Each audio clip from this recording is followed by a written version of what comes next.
in my box.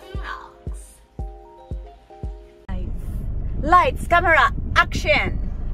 This is Myla G, My Life. Hello everyone! Mga tuta karon sa Ubos. We are uptown. We're gonna go to downtown. Kay natay buhaton. But then, we're gonna go back again to SM, our SM here, because we're gonna get something and then mag-unboxing ta. Ako ipakita na ninyo. Related siya sa ako ang bracelet. If you can see, hopefully nice ang ato ang background. Related siya sa ako ang bracelet, then ako siyang ipakita ninyo. So I'm very excited today kay ngano makuha na ko siya o makuha siyang ma-pair sa akong beautiful one. I'm hoping na like ninyo amo ang background sa amo ang city, the beautiful scenery at my back. Hinaot inyo na siyang ma-proud as a Filipino kung unsa kagwapa sa to ang scenery here. So I am in the car right now and later we're gonna do the unboxing. So please stay right there. Okay? So, ganina, diba, nag-video ta sa car, o miingon ko, I have something to show you, and we're gonna do an unboxing. And if you remember, mga November 9, I think, yes, and November 11, that's our anniversary, wedding anniversary sa ako ang bana, our 9th wedding anniversary. And then I did not show you anything na gift sa akong bana. But then that's not true because bana got something for wife. And this is our unboxing. Okay? So please come. Daghana sa kamoy. And what is that? Okay. So now, if you gonna see this, kani siya, di ba na ako'y bracelet, nga gibutangan ako og charm, nga gitawag Sotsi Pearls, si Bana, gi-surprise ko niya, og necklace, nga gitawag, same thing, it's a taco. We call this one a taco design. Look. We gonna put it on. Na-excited jud ko kaayo, okay? Kay sa iyahang kabuutan, even though he always give me a card, which is from the printer, but he gave me this. An 18-karat gold necklace, taco design. Dili na ni siya gina-print sa printer, ma'am. It's not from the printer. This is from the gold shop. Look, closer, closer, closer. How was it? Diba beautiful? This is again a taco design. Same with my bracelet. 18-karat gold. Very beautiful. Ang ako ang masulti ani is thank you husband for everything. More na siya. And thank you for the bond paper card. But imo kong gitagaan og the best nga necklace. So, nganong giganahan ko niya ani tungod kay durable kay siya. Nganong giganahan ko niya ani tungod kay bisan pa siya imo siyang maligid siya sa imuhang skin, dili siya magkumot, dili siya makumi, no? O pwede ni siya nimo for traveling. Kay ngano, sturdy man siya. So, as I've said before sa ako ang video, nga when you buy a jewelry, you should buy something nga pwede ipang warak, ipang ragid ninyo. Kay ngano, while you're carrying a bag, maigo siya, makumi. Or you're carrying a bag, makuan sa inyong buhok, madaot.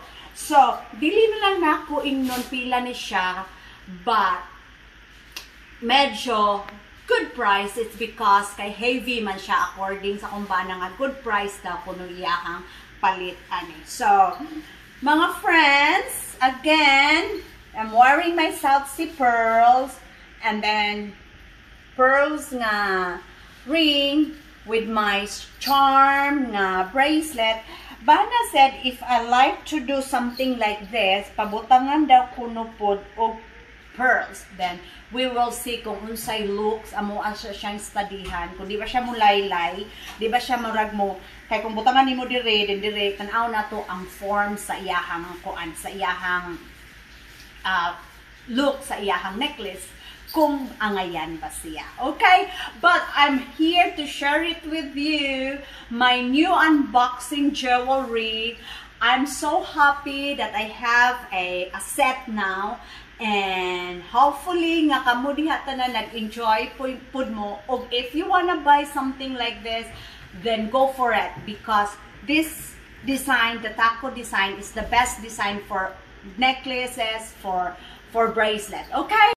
So karon ganina dito ta sa silong misaka ko taas kay tungod magud aning kadagko, no, dagko kay siya lusok, right? So nabalaka ko gamay. Masulod ba ka itong pendant, pangutana? Okay, at least na-share na ko ninyo for those gusto og tako nga butangan siya pendant. Hingani kadag ko, okay lang kung pananglitan og hingana lang. Example lang ta mo, hingana lang siya, walay pendant. But then, also consider mga friend ha, kung mo-invest mo, kung namoy pendant og saon ninyo pagsulod. Okay. First, ako mong taga-ag example, nako'y mga hingani, no? Nako'y hingana, kung makita na ninyo. Kani siya, sure ko, tanang pendant, pasok, gawas na lang itong pendant nagagbato na dyan kayo. Pero kani siya, kung makita ninyo, unsa kadagko. Now, gidalata mo sa ako ang kwarto, nagkuha ko some of my pendants, nga dagko na niya mo na ni katong pinakadagko, gila ko lungag. Lungag is a hole, ha? Start sa cross. Okay. This is a bit lengthy a bit video, but at least makabantay mo. Cross ta. Naghimo mo ko ani akong booking ani di siya masulod. So is magkwanta mag-usa-usa ta ha. So style to siya sa cross. Ang cross is dako ka siya glungan. So look. Kung makita ninyo, why corrupt? Why problema? Kakakita ka sa cross, ma'am. Dako pa, kanal na, ma'am. Embornal na ito, ma'am. Okay. Very good. Pwede kay siya nimong ibutang sa cross. Now, ato siyang taksaon, mga madam. Para jud makabantay mo, o ma-aware mo, nga be careful di ay, kita ka sa lungag sa cross, unsa kadako. Now, dirita, kung pananglitan, tagaan tapod mo og tips. Kung pananglitan, giganahan jud ka ani niya. Giganahan jud ka nga, sus ka dito ako pendant. Sus, di man gini masulod, ma'am. Sa pag-unsaon na ito ni bulikat, ma'am. Okay. Diha ra gina siya, taman. Kita ka anak. Diha sa taman. So, inyo na lang buhaton. Okay ra na siya, ma'am. Kapila ko na ni siya gabuhat nga hingani na lang sa gyud, ha? Ipakita na ko sa inyo, ha? Hold on. Si camera woman ay mo adjust. Okay, so ako siyang gibutang. Dito ra siya sa kanang sa may bayi og laki nga lakay. Di man gid siya mapasok nga re. Ang inyong buhaton, diha ra ninyo taman siya mo. Ay, sorry, nabalitan na. Okay, kajat lang ha. Atong balihon sa ha, sorry. Atong balihon. So, ang inyong buhaton is imuha ra siyang ibutang aring pinakalas na. Mag-ana ra na siya, ma'am. Careful lang mo. Lisod siya, ma'am. Apan kung gusto kag tricks na lang gyud nga something nga imo siya magamit. Palitag giganahan jud ka ani. Hinganaon na lang ninyo. Dili na siya maabot diri mga madam. Kay ngano di gid na siya kasulod. Ana ra gid na siya. So, bahaton nyo, ana na lang. Mailhan ba? Dili man gyapon, no? Dili man gyapon siya miham. Kaya ano, ang kanimang gong lock is lingin. Lingin. Kanipod siya lingin, so murag mo bagay ra siya. Okay. Next. So, mo gini siya ang problema kung dagko kag lungat or circle ang inyong kuan. Pananglitan, giganahan ka ani. Kanina po itong problema. Paslak yung tamam. Hinay lang. Diha ra po na siya taman, ma'am. Tanawa. Diharagi na siya taman. Paslak na to. Isulod na to. Tabunan na lang na to anang iyahang. Ipasulod ninyo sa inyuhang. Katubitang bayig laki nga lak. Hingana na lang yapon. So, naarag yapon mo'y mahimo. Apan, bisan pag hingani kadagko, murag di na ni siya makaya og pasok. I don't know, I did not try it, but di na ni siya makaya og pasok. We can try, labi na ning mga hingani nga style, maglisod na ta og pasok. Ani, ato i-try, kay paborito ra bagid nako ni. Atong i-try ha, og kani. So at least napasok siya. Atong i-try, careful lang ta, labi na sa mga bato, nga dili intang siya mga yag-yag. Now, si Jel na ibahala, pasok. Try lang ginato, panguros na lang mo kung mapasok ba ni. Oh, napasok. Pasok na pasok. Pasak na pasak. Lisod lang siya mga madam. Dihara siya taman. Itabon lang gyapon nimo. Mura perfect combination. Yes! Yes! So, na-ideahan na ako, actually, na-action ko kabalaka, after the video ko dito sa ubos, nag-thank ko, hala ka, uy, o baka nasayo pa kung ba nagpalit ka, pero tirabang dako, Don't you know that Gretchen Barreto, si Madam Gretch, mostly siya mga necklace, katundag ko paani nga circle, no? Iyahang ipangtapok, which is I really love. Muraging anion niya pag-style. I'll show you, ha? Pero, normally, wala niya botani o hingani. Okay. But, hingani niya pagbuha. Angayan kay siya mga madam. As in, jud ka angayan niya. Maibog jud ko niya. Basta, si Madam Gretchen na modala og kanang alahas. Bongga nga bongga gid siya. Kaya nga no, lahat na lang perfect. Mura na gyud og sinukod. Kani siya, og nag-anak kaunta na siya, ubos-ubos, mas maayo. Pero just an example lang, nga pwede nimo siya layering. So, pananglitan og magsuot ka pananglitan ani, kaning sa ibabaw sa tako nga dako, kinahanglan nga ayaw na lang pendante og taas kay para di sila magsukwahi silang duha.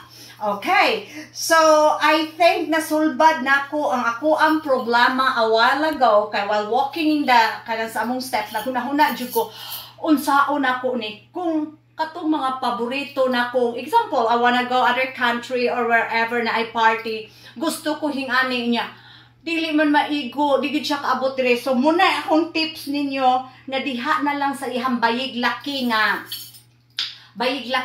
clock, digto na lang ninyo i-insert, digto po ninyo itabon sa likod aning inyong front sa inyong pendant. Okay, so this is a tips, this is a tricks.